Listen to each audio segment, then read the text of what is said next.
Hey, we are live again. I'm just going to make sure that we are up and running on the YouTube side.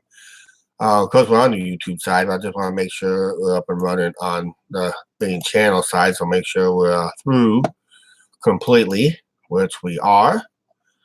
Yep, we are there too. Okay. All right, we're good. All right. I'm just not gonna wait to get everybody to chime in real quick here. We don't know if the notification bell is gonna work or not because who knows what the future of the channel could. Well, almost anybody. Yes, there is a small hope.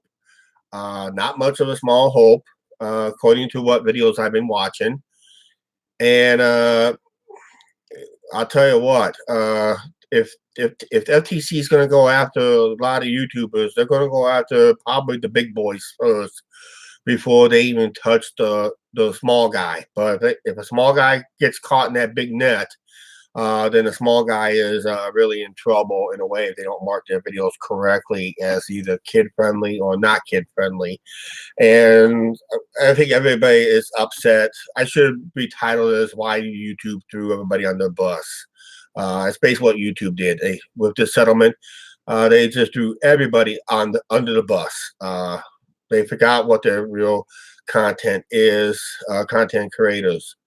But like I said, there is small hope. But for the channels that is borderline edgy, that's probably what YouTube was trying to get rid of over the years to try to get to more advertiser friendly, family friendly, and that and all. Like I said, more controversies is always happening on YouTube. There's one controversy after another, after another, after another, and we just gotta weather the storm. What's going to happen is there is petitions available for you guys to sign up on there. There is websites out there. To find one fast, real quick, if you need to find one fast, go to Eve's channel, and he has it in his links down below.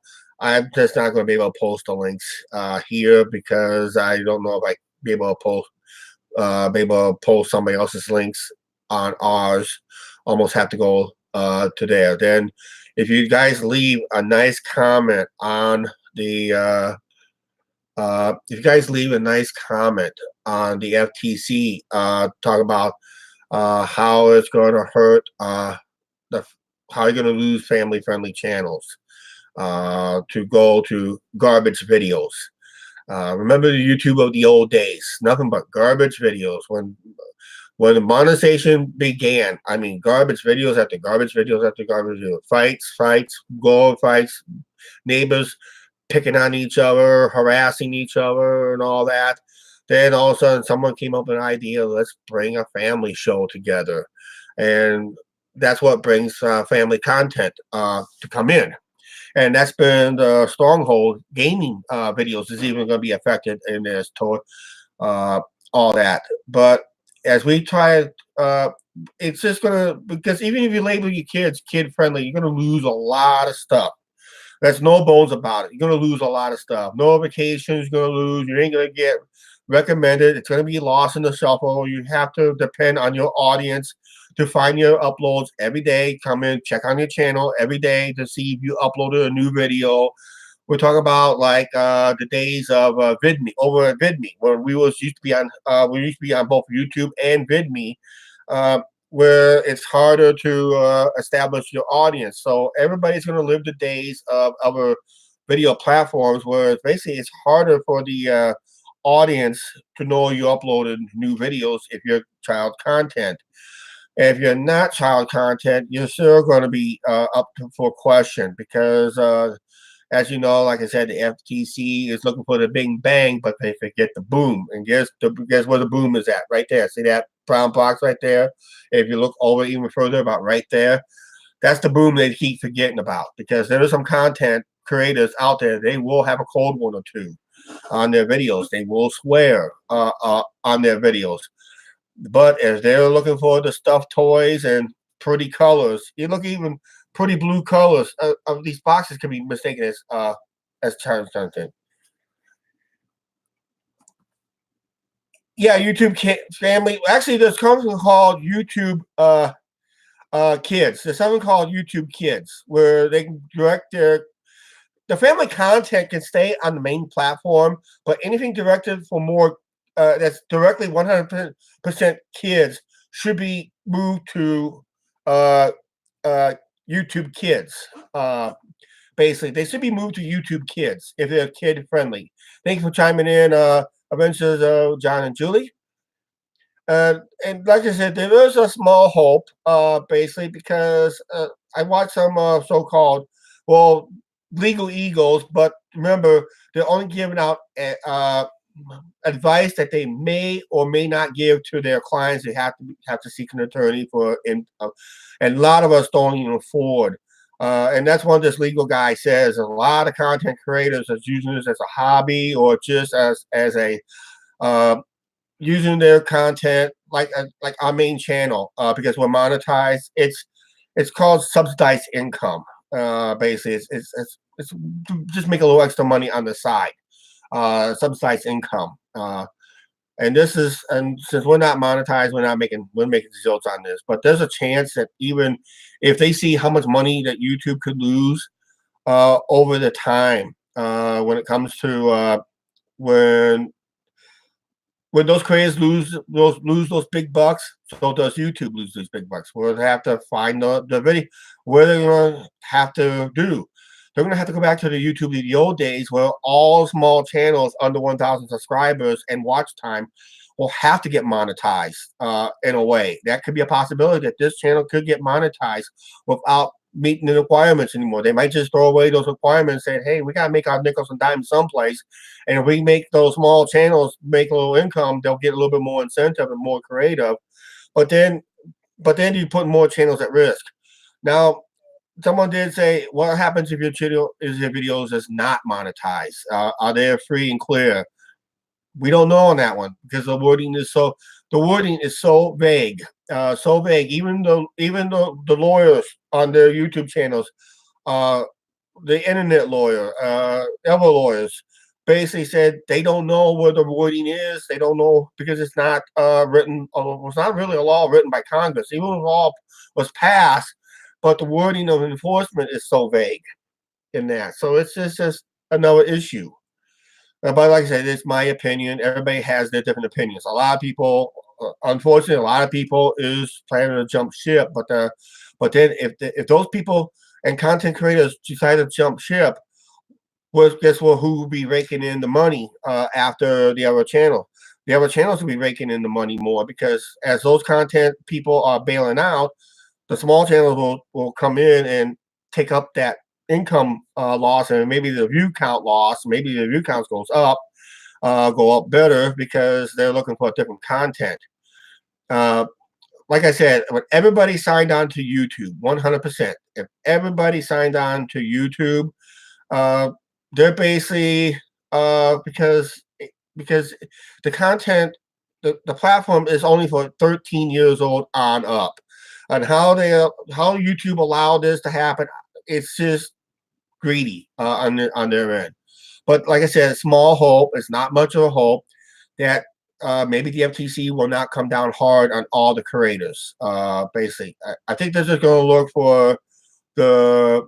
It's not what they call fish in the barrel. They're looking for that big whale in that barrel to go after. And there's a few big channels they can go right after first, especially if they're American based. So I'm thinking probably be a lot of gamers here in the states. They're going to go after.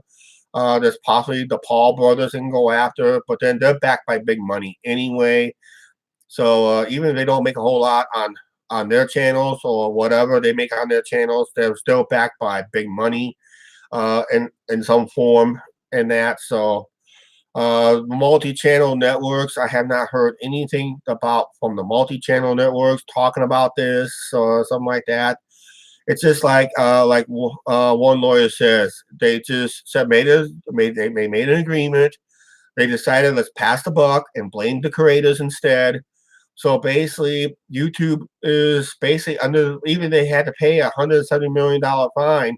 It's going to be lenient that they gotta pass because they want to blame the creator. And according to Now this is the small hope that we have. This is the small hope that we have is this. The key word is who really runs the website. YouTube and Google, which they have all the power and necessary tools to track all these ratings through our analytics, and that's considered tracking. Do we see a phase out of the analytics system? I'd like to see that phase out. So we're not getting that information no more. Uh, I would love to get rid of that analytics to say because that's considered tracking. That's what the FTC decided. Hey, that's third party information that we know, and but basically YouTube has the ability because it's their website. They're the ones that makes the tracking system, track all the viewers and all that, and also also the FTC thinks that we do the targeting, but it's probably through thumbnails. You're going to see probably uglier thumbnails and not less attractive thumbnails, so they're going to be used. Something about general audience, basically. So uh, we'll just look at for channels. They're looking for general audiences, but FTC, if they see there's too many kids watching, this is one of the rules it has is engagement rules. Something with engagement. If they see too many kids watching your videos, you're gonna hit with a fine anyway. So uh, it's just like it's like I said, it's a crapshoot, basically. And right now, I said if you're able to afford a lawyer to review your content to see if it's kid friendly or not, see. And here's the only thing is they're not talking about is the First Amendment free speech that was guaranteed under the Constitution of the United States. If the federal government, FTC didn't want to go after the creators, we should go back and return the favor by suing the FTC for a violation of the First Amendment rights that we have guaranteed. It's not guaranteed here on YouTube. All right, just remember that it's not guaranteed on YouTube. It's a guaranteed against the government, basically for the Constitution of free speech. So because even YouTube can shut down any video channel they want if it deems not worthy enough for them. And all that. So it's basically, like I said, it is a crapshoot. But if you're a YouTube creator, there is a small hope. Not much of a hope. It's like a small window. It's just like, can we all fit through that hole to get past this? Basically. So can we get through that small window of opportunity? And that, I say the only opportunity there is, as a lot of creators decided, nope, I don't want to go through that small hole. I'm going to throw the towel in. That means smaller channels like us can rake in the dough, basically, because now there's more revenues available if some channels are deciding to delete their accounts. That's one. I think I don't really want to mention the analytics, but I looked at my revenue analytics on the Angie and Chuck show. Our first ever, we had a $10 day on our video clicks. On our video clicks, for some reason, it was a $10 day. That's not without. We did not do a live show to get that through Super Chat. No, that was just through clicks and people watching the videos from start to finish. And that turns out to be the case.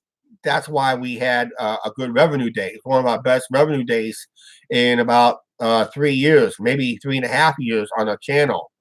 And so that's very good.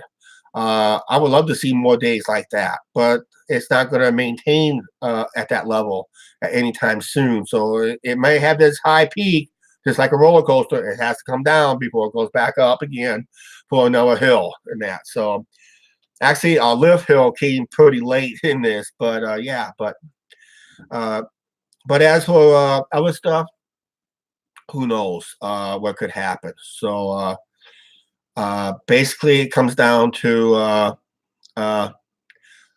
how they're going to enforce it. It's coming down to how they're going to enforce it when everybody's uploading minutes. There's like 400 to 500 hours of content being uploaded to YouTube per minute. That does not include the live shows that's constantly going. There's a lot of live shows that's also involved in that too. So that's a lot of time. Even if you take it's going to take somebody a long time to go through all that content. And you know what the FTC is going to look for is, anything that's under the guidelines that's going to be child enticement. And once they see something that's child enticement, minus minus the alcohol or the swearing or the extra violence that's in the video, they're going to say, wow, this video is child enticement. But later in the video, all hell breaks loose somehow. Like a family fight will break loose in this video, a family squabble, maybe somebody throwing a can of beer at maybe people throwing cans of beer at each other, or extra violent stuff. So it's then all of a sudden, how can that be labeled as family friendly when and the government only saw the first part of the video, but never saw the last part? In other words, just like our analytics, that's what I call abandonment time. There was something in the analytics at one time where it was called abandonment time. It's a percentage of video where people abandon your video at a certain time level. So basically, if you upload, let's say, a 10-minute video, and your abandonment time is at the 4 minute and 30-second mark, well, that's about 45% of your video being watched instead of 100%. So what happens if TC only watches, let's say, 40% of the videos, 40% of the content, and deem it to be child friendly, but the last 60% is all hell could break loose on? It could be violence, could be fighting, could be blood, all that stuff. That's something that YouTube don't want on their platform, and that. But like I said, for as long as we try to keep our content for general audiences, we should be okay. But we don't know. It's still a fine line, still a small window of hope. Basically, there is hope, but it's not much. All right. All right. I'm just going to make this short today. I got to do something offline and something off. I just got to do some more offline stuff. And I think tomorrow we're just going to talk about something else.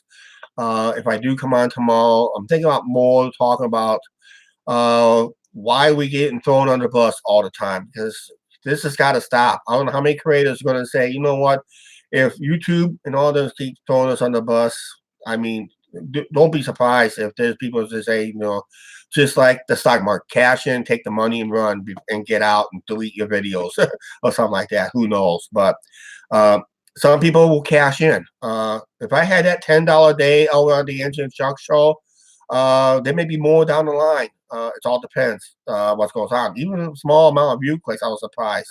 That tells me somebody's been watching a lot of videos from start to finish. And if they do that or add our revenues, it usually adds the revenues goes up, basically. So, yeah, so that was nice, whoever did that. So,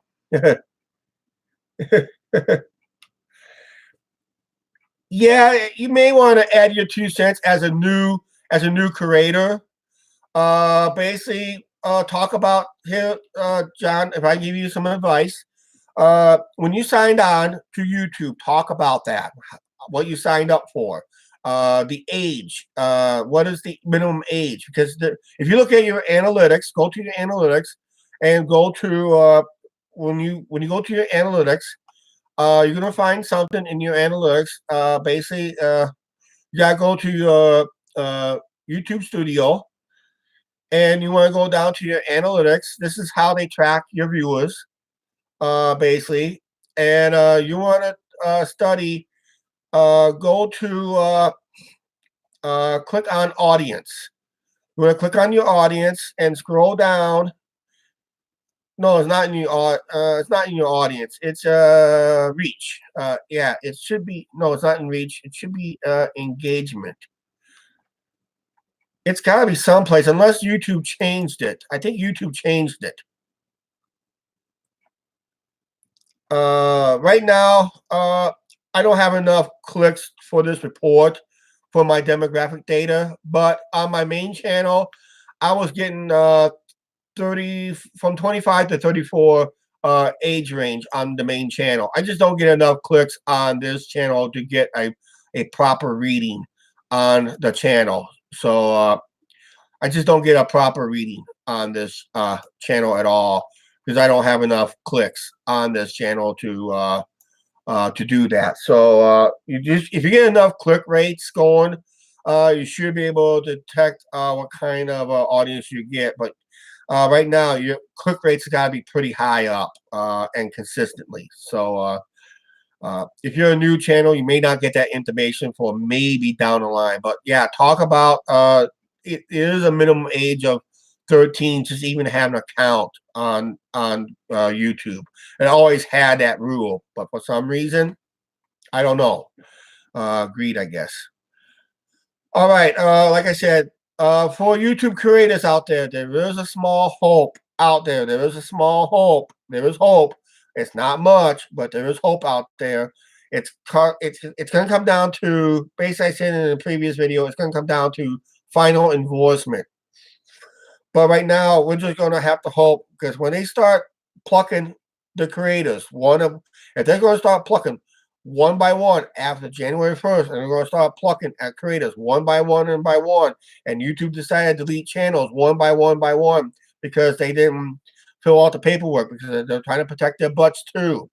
So if we end up losing a channel one way or another, we didn't fill out the proper things properly. Will we get the channel back? Probably get denied. Too risky. Would we be allowed to have a new one? Well, guess what? They're going to protect themselves by preventing a new one, because they don't want to know. What was I mentioned on the Chuck Chats earlier? They don't want to know Stephen Judy Martin where they abuse their kids, and anybody who abused their kids. They don't want those videos. They're not going to take no more chances, and they'll just say, you know what? It's YouTube, and a lot of people say it's YouTube dying.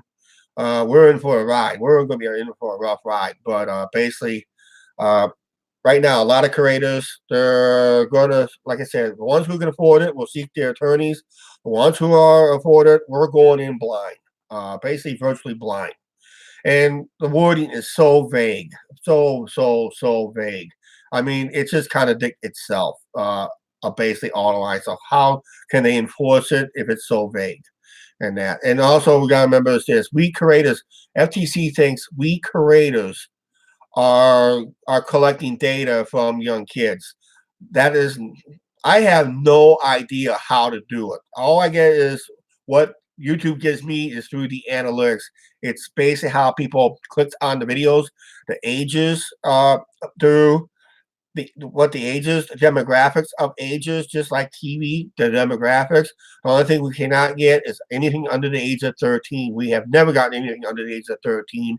It's always 13 and up. If we do get anything in a 13 to 19 graphic age, or 20, whatever that graphic age is, the teenage years, if I remember in my past videos, we barely get, I would say, 0.01% of our audience. I think our lifetime is 0.5, not even a half of 1% of our audience over on the Andrew Chuck Show was between 13 and let's say 18 years old. So basically that's just the reality. We're not going to be targeting. So but then YouTube says don't trust those analytics because they may not be accurate. You know what? They may be right. Who knows? Because someone can falsify information on YouTube, and that it's always easy to falsify who you really are, and that. But we'll find out if the good channels goes bye. Say hello to garbage videos, fights, and violence, because that's going to be the videos that made YouTube controversial in the first place back in the day. And right now, even anything you can clean is considered controversial on that. So hopefully we keep up that good content, do the best we can, and hopefully we just target the right audience. But right now, it's not going to be easy to do, because anything can be mistaken as kids. And when they create this bot system, I think I'll talk about that tomorrow, about how the bot system is going to scare the creators even more than ever before, because we can't trust their bot system at all. Their what they call their content ID system, how they can pick up a lot of stuff, and how they can demonetize a video when it should always be monetized, and how they miss out on videos that should have been demonetized. I have a couple of videos myself that is noteworthy in that, because I did an experiment, and even people did not like those videos, but it was a good experiment to do. I'm going to tell you the truth on that on tomorrow's live show. So yeah, even the bot system can't get it right. I do have some proof, some form of proof. I can't really show it, but I can talk in details what goes on. All right. All right, we'll see you guys tomorrow. Thanks for watching. So hopefully everybody can keep creating. Hopefully, like I said, January 1st, it's going to be very interesting how the year is going to start and who gets hit first. Actually, leave it down on when this video stays. If this video stays up, hopefully you hit it down below. All right. All right. We're out of here. See you guys later. See you guys tomorrow sometime in the afternoon. Be around maybe noon Central Standard Time. We'll see you guys tomorrow.